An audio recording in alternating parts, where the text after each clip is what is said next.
Assalamualaikum warahmatullahi wabarakatuh. Halo sobat desa dan semua pemirsa, kita bertemu lagi di channel Ambamong Setiawan. Jangan lupa kita selalu sharing dan saling berbagi ilmu, terutama hal-hal yang terkait dengan inspirasi atau informasi tentang pengembangan desa. So jangan lupa subscribe, like, komen, dan share supaya kita bisa saling terus berbagi, saling belajar, dan saling bahu-membahu membangun Indonesia dari pinggiran. Kali ini saya akan sharing tentang kelompok sadar wisata. Kebetulan pada minggu ini di Desa Bakung Kidul, Kecamatan Jamblang, Kabupaten Cirebon, kita baru saja melakukan pembentukan Pokdarwis atau kelompok sadar wisata ini. Ya, ini adalah pembentukan kelompok sadar wisata Desa Bakung Kidul, bangun desa wisata dengan Pokdarwis. Tentunya setiap pembangunan pemerintahan, apalagi di pemerintahan desa, itu sangat erat kaitannya dengan pemberdayaannya masyarakat desa itu sendiri gitu. Latar belakangnya, kenapa kita di desa perlu mengembangkan sebuah desa wisata? Karena menurut saya ini manfaatnya sangat banyak. Kita sebut saja setali tiga uang. Yang pertama yaitu bisa memicu pembangunan dan pemberdayaan. Selanjutnya bisa meningkatkan kualitas dan kebahagiaan manusia gitu ya, karena pada dasarnya pariwisata itu adalah tentang manusia. Jadi sebelum kita mendatangkan tamu yang ingin berbahagia di desa kita, tentunya warga kita pun harus berbahagia.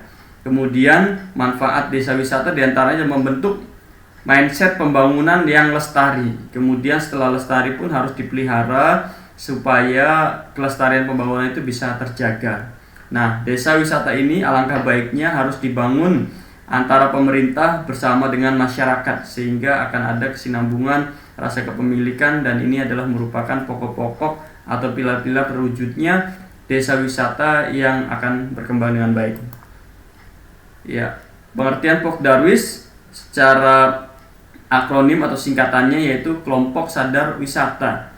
Elemen Pokdarwis secara langsung misalnya pengelola destinasi atau tujuan pariwisata itu sendiri, para seniman, para budayawan, insan-insan kreatif, aktivis pariwisata, UMKM produk oleh-oleh, dan lain sebagainya, itu yang secara langsung berada di sektor pariwisata. Tapi pada dasarnya secara tidak langsung banyak pihak itu terkait dengan pariwisata. Jadi ini adalah permasalahan yang menyeluruh yang harus diwadahi di kelompok sadar wisata ini. Kemudian diharapkan dengan adanya Pokdarwis ini bisa membangun desa wisata dengan adanya partisipasi warga melalui swadaya ataupun swakarsa. Jadi segala daya upaya, segala energi yang ada di luar pemerintahan pun harus diberdayakan. Demikian juga kita harapkan swakarsa, sehingga inisiatif atau potensi itu sendiri atau pengembangan itu berasal memang dari kearifan lokal dan potensi lokal di desa tersebut. Nah, kemudian dengan adanya Pokdarwis yang maju ke depan, mudah-mudahan kemudian pengembangannya pun akan didukung oleh pemerintah, baik itu pemerintah desa, kecamatan, kabupaten, provinsi ataupun pusat gitu ya. Ya. Strategi pengembangan desa wisata itu seperti apa ya? Yang pertama yaitu pembuatan master plan pariwisata, atau di pemerintahan mungkin ada istilah rencana induk pengembangan daerah RIPDA misalnya. Nah, itu adalah sebuah master plan. Secara umum mau diapakan sih kawasan desa ini gitu ya. Nah, itu adalah sebuah master plan. Kemudian salah satu strategi kemudian adalah membentuk kelompok masyarakat. Di antaranya adalah Pokdarwis gitu. Setelah itu pastinya desa wisata, pemerintah desa, dan umumnya pemerintahan itu pasti perlu ada payung hukum, sehingga perlu sekali untuk dibuat sebuah perdes atau peraturan kepala desa atau perwu ya untuk memayungi legalitas desa wisata ini. Kemudian juga supaya ada sinergi dengan pemerintahan di atas pemerintah desa, yaitu pengusulan supaya desa tersebut dibuat SK desa wisatanya. Nah, kemudian setelah tadi di slide sebelumnya kita membahas tentang swadaya dan swakarsa dari Pokdarus itu sendiri, pastinya yang harus segera untuk membantu Pokdarus untuk bisa membangun desa wisata adalah inisiasi dari anggaran melalui dana desa itu sendiri, gitu ya, dan dana swadaya. Nah, ini pariwisata atau wisata merupakan salah satu strategi untuk bisa meningkatkan pendapatan asli desa. Nah, ini dalam strategi dana desa atau arahan dana desa sesuai Kementerian Desa itu pasti merupakan prioritas bagaimana desa ini bisa memanfaatkan dana desa untuk membuat peningkatan pendapatan desanya. Jadi tidak akan ada masalah secara strategi gitu ya. Kemudian setelah inisiasi sudah berjalan, swadaya juga berjalan. Nah, alangkah baiknya untuk mengakselerasi atau ingin mengembangkan lebih jauh, lebih bagus, lebih maju. Nah, kita perlu untuk bersinergi dengan pemerintahan tingkat atas desa, misalnya kecamatan, kabupaten, provinsi, pusat, atau bahkan dengan pihak-pihak swasta atau non-government organization gitu ya, atau LSM gitu ya, yang terkait dengan pengembangan desa wisata dan juga pemberdayaan masyarakatnya. Ya, ini adalah data potensi wisata yang ada di Desa Bakung Kidul ya. Kita ada kesenian Brai, Lais, Topeng. Ya, ini adalah kesenian termasuk juga Marawis, musik kontemporer gitu. Nah, kalau dari sisi destinasi diantaranya potensi wisata yang sudah ada yaitu Keramat Surang, yaitu sebuah wisata tempat wisata religi atau situs. Kemudian Kalimati, Kampung Jangkrik Cirebon. Nah, adapun oleh-olehnya, oleh-oleh tape ketan bakung, kerupuk, dan juga oleh-oleh kerajinan rotan dan mebel. Itu adalah data potensi awal yang kita bisa eksplor wisatanya gitu. Nah, ini contohnya di Desa Bakung Kidul. Nah, mungkin para pemirsa, teman-teman di desanya itu seperti apa, nah bisa dimasukkan sebagai data potensi wisata awal gitu ya. Nah, kemudian dari situ kita bisa membuat sebuah master plan atau rencana umum tentang pengembangan pariwisata gitu. Baik kalau bisa di kecamatan juga ada master plan-nya, jadi desa itu bagian dari kecamatan, atau ya di lingkup desa itu sendiri juga punya master plan-nya. Di antaranya di Bakung Kidul yang kita rencanakan sebagai destinasi, selain tadi yang disebutkan potensi yang sudah ada, MBDO sudah ada, diharapkan desa wisata ini terbangun atau bisa dibangun destinasi-destinasi, diantaranya Pasar Papringan Kalimati ya, yang pertama, kemudian Kampung Jangkrik Cirebon, kemudian Sentra Tape, kemudian situs Keramat Surang, kemudian Sport Center, kemudian agrowisata dan jalur goes, kemudian Kampung Digital, Kampung Inggris, dan blok-blok kreatif. Ini adalah destinasi yang direncanakan selama beberapa tahun atau beberapa masa ke depan harus dibuat di Bakung Kidul untuk menggelorakan pariwisata di Desa Bakung Kidul, yang nantinya Desa Bakung Kidul menjadi desa wisata. Nah, selain destinasi pastinya harus ada atraksi supaya tamu pariwisata ini dia bisa melihat atraksi itu ya. Jadi apa? Yang pertama kesenian Brai, Marawis, musik kontemporer, kesenian Lais. Mungkin yang belum tahu, ini Lais itu kalau di Cirebon juga ada sejenisnya yaitu sintren ya. Ini adalah kesenian tarian daerah disertai dengan cerita dan unsur-unsur magicnya yang mungkin sangat menarik ya.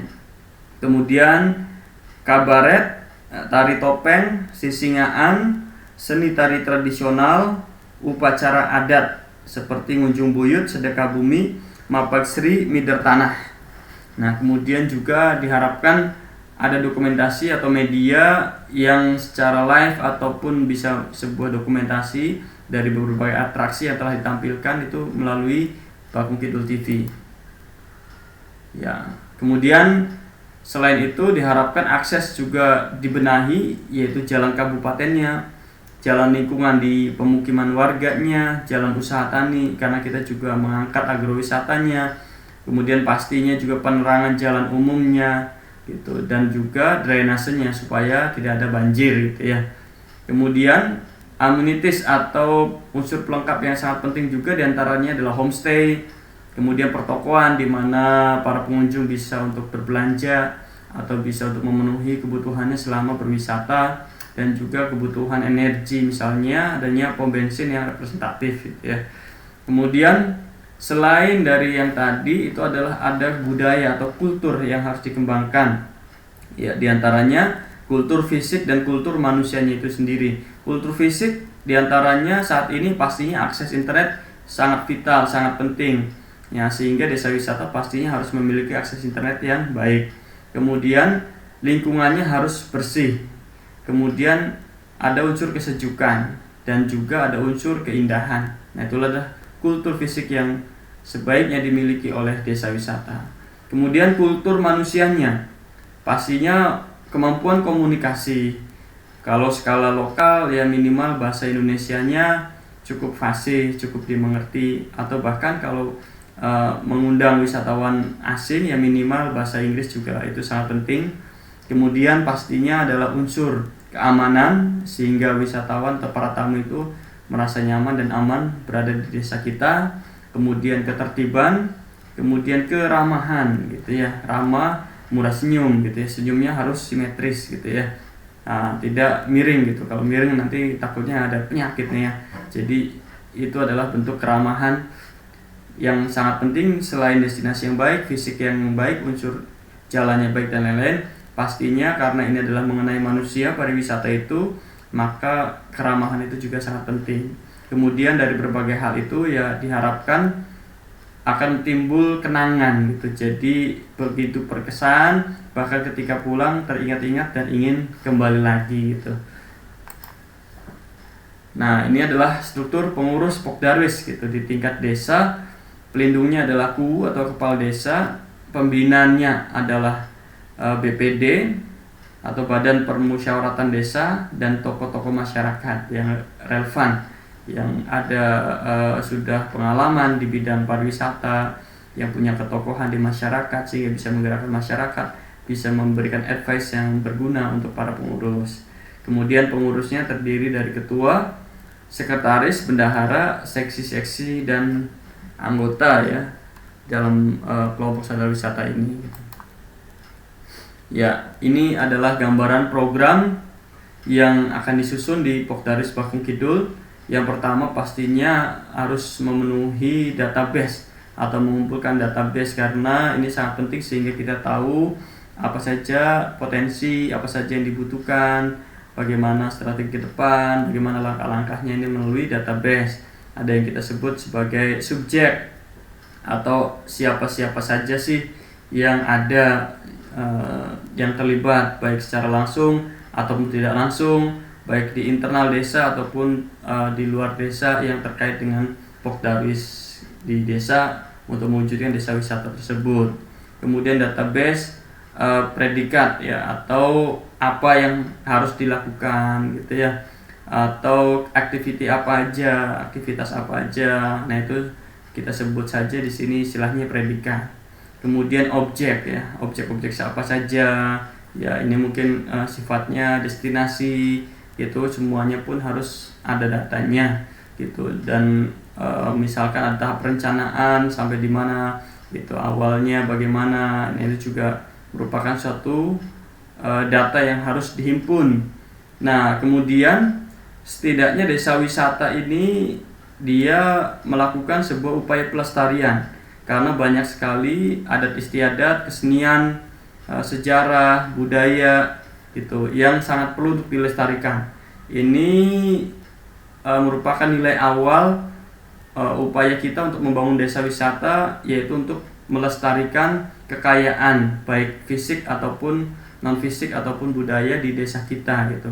Nah, jadi itu jangan dilupakan, karena kalau terlalu misalkan langsung sasarannya ke arah ekonomi ya tanpa memedulikan upaya-upaya pelestarian, nah dikhawatirkan malah ini tidak sejalan dengan semangat desa wisata itu sendiri gitu.